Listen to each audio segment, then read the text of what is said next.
السلام علیکم معزز سامعین، آج پوری دنیا کے مسلمانوں کے لیے کشمیر ایک بہت بڑا مسئلہ ہے۔ ساری دنیا کے مسلمان مسئلہ کشمیر کے لیے فکر مند ہیں۔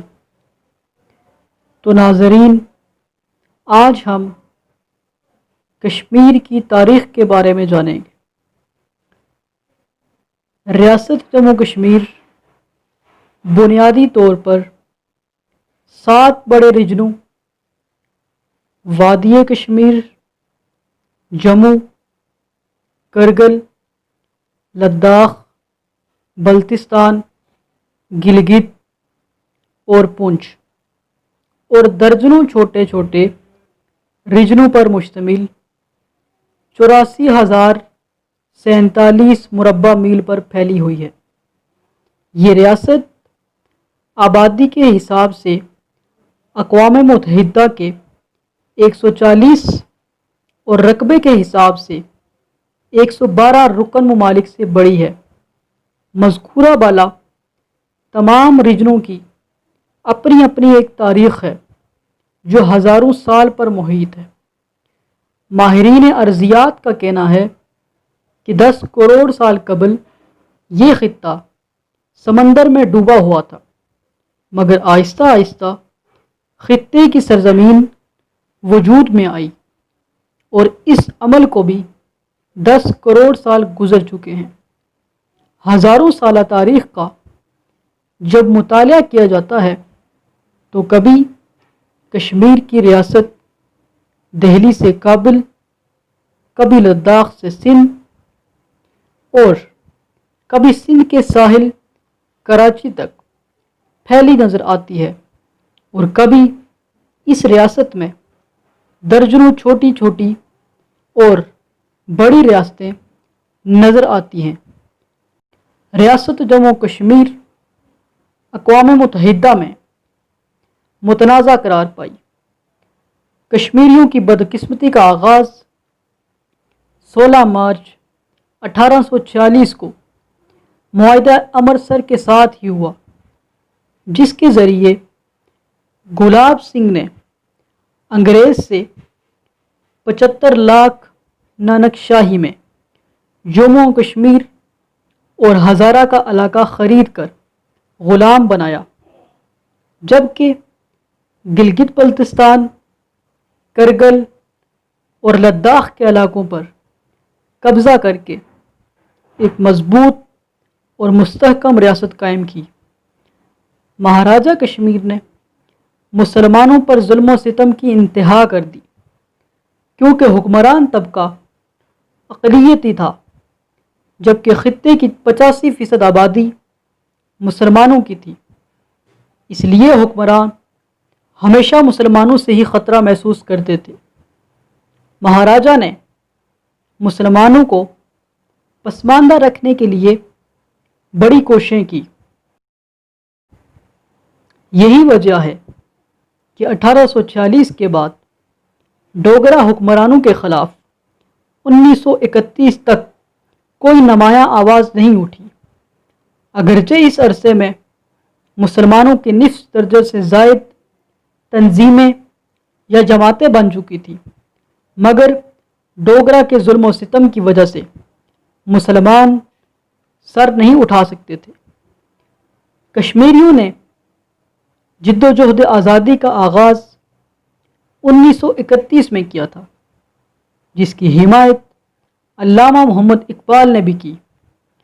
13 جولائی 1931 کو سری نگر کی سینٹرل جیل کے باہر مظاہرین پر پولیس نے اندھا دھند فائرنگ کی، جس کے نتیجے میں 17 کشمیری شہید ہوئے، اور یوں مدتوں سے مسلمانوں کے سینوں میں پکنے والا لاوا پھٹ پڑا۔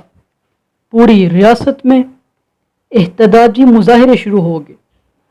اہل کشمیر کی اس مظلومیت کو دیکھتے ہوئے انڈیا کی سیاسی جماعتوں نے بھی اس طرف توجہ مبذول کی۔ حاضرین کرام،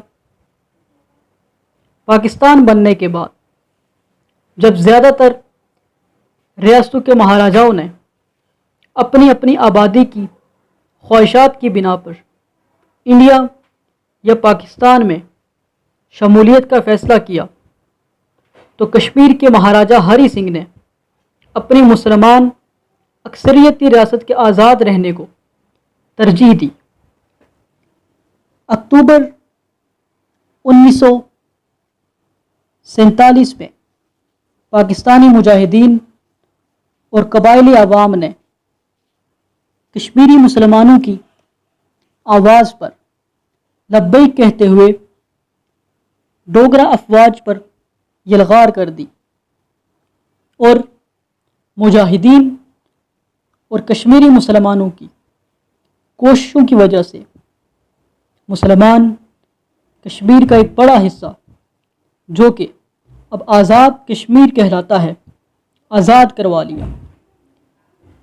مقامی آبادی کی جانب سے بغاوت اور پاکستان کے مسلح قبائلیوں کی جانب سے در اندازی ہونے پر مہاراجا نے لارڈ ماؤنٹ بیٹن سے عسکری امداد کی اپیل کی، جو کہ انہوں نے یہ کہہ کر ریجیکٹ کر دی کہ جب تک ریاست انڈیا سے الحاق کا فیصلہ نہیں کرتی تب تک وہ کچھ نہیں کر سکتے، کیونکہ وہ اب متحدہ ہندوستان کے واسرائے نہیں بلکہ انڈیا کے گورنر جنرل ہیں۔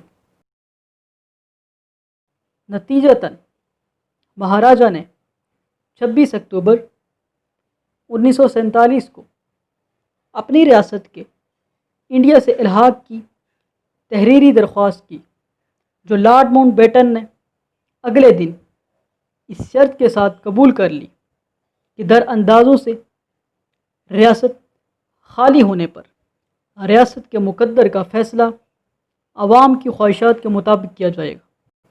اس کے بعد جب انڈیا کی فوج کشمیر میں داخل ہوئی تو پاکستان کی فوج نے بھی کشمیر کے حصول کے لیے اپنی فوج یہاں داخل کر دی، جس کے بعد دونوں ممالک کے درمیان باقاعدہ جنگ کا آغاز ہوا، جو کہ 1949 تک جاری رہی۔ 1949 میں جب بھارت کو کشمیر جاتا دکھائی دیا تو اس نے اقوام متحدہ کا دروازہ کھٹکھٹایا۔ اقوام متحدہ میں 1949 میں پاکستان اور بھارت کے درمیان جنگ بندی ہوئی۔ 1949 میں جنگ بندی کے بعد پاکستان اور انڈیا دونوں کے پاس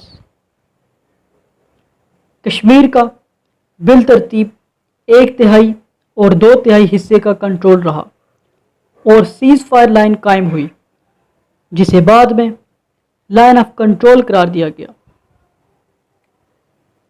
ناظرین کرام، دوسری طرف جب سری نگر میں بھارتی قبضہ ہوا اور آزاد کشمیر میں 1947 میں آزاد حکومت قائم ہوئی، تو 1 نومبر 1947 کو گلگت میں بھی بغاوت ہوئی، ڈوگرا گورنر گرفتار کر لیا گیا اور اسلامی جمہوریہ گلگت کی بنیاد رکھی گئی، جبکہ بلتستان اور وادی گریز اور دیگر علاقوں میں 1948 تک جنگ جاری رہی۔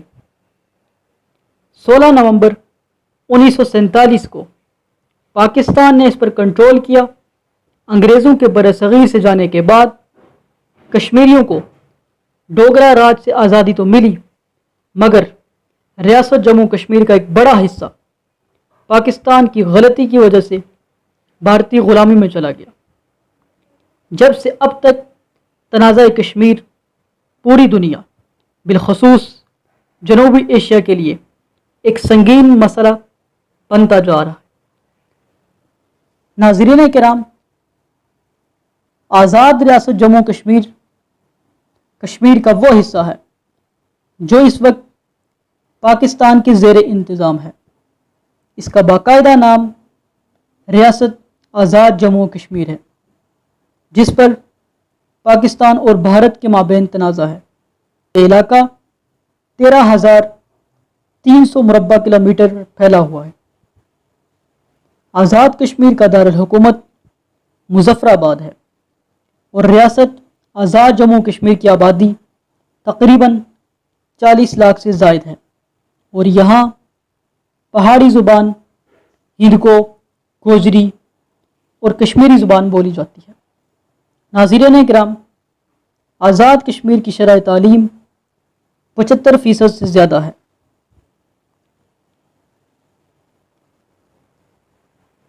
معزز ناظرین، بھارت کی ماضی کی حکومت چاہے کانگریس ہو یا بھارتیہ جنتا پارٹی BJP نے اپنے آئین کے آرٹیکل 35A اور 370 کے تحت کشمیر کی متنازع حیثیت، یعنی کہ کشمیر ایک متنازع علاقہ ہے اور اس کا فیصلہ اقوام متحدہ کی قراردادوں کے مطابق کشمیری خود کریں گے، اس متنازع حیثیت کو نہ کبھی کانگریس نے اور نہ ہی BJP نے چھیڑا۔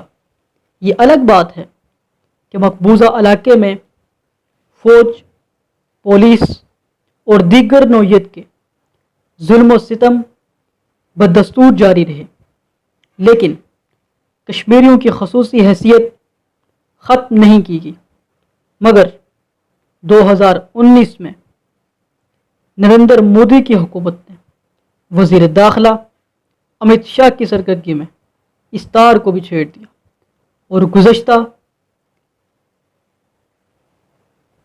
اور گزشتہ سال 5 اگست 2019 کو 80 لاکھ سے زائد آبادی کا حامل یہ خطہ متنازع طور پر تقسیم کر کے رکھ دیا گیا، اور اس کی یہ حالت ہے کہ جس کے بارے میں فیض احمد فیض نے کہا تھا، نثار میں تیری گلیوں کے اے وطن کے جہاں، نثار میں تیری گلیوں کے اے وطن کے جہاں، چلی ہے رسم کہ کوئی نہ سر اٹھا کے جیے، جو کوئی چاہنے والا طواف کو نکلے، نظریں چرا کے چلے، جسم و جاں بچا کے چلے۔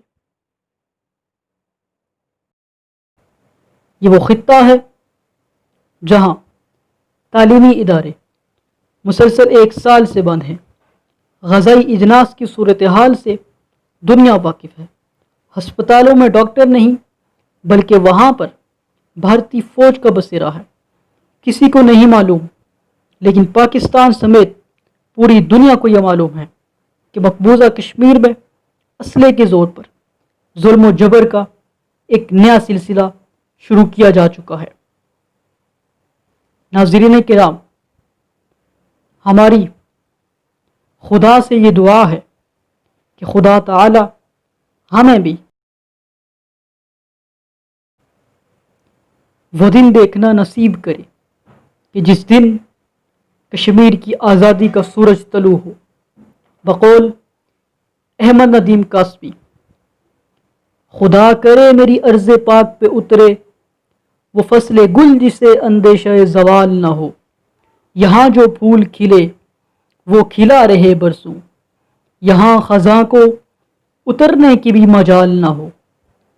خدا کرے کہ میرے ایک بھی ہم وطن کے لیے حیات جرم نہ ہو، زندگی وبال نہ ہو۔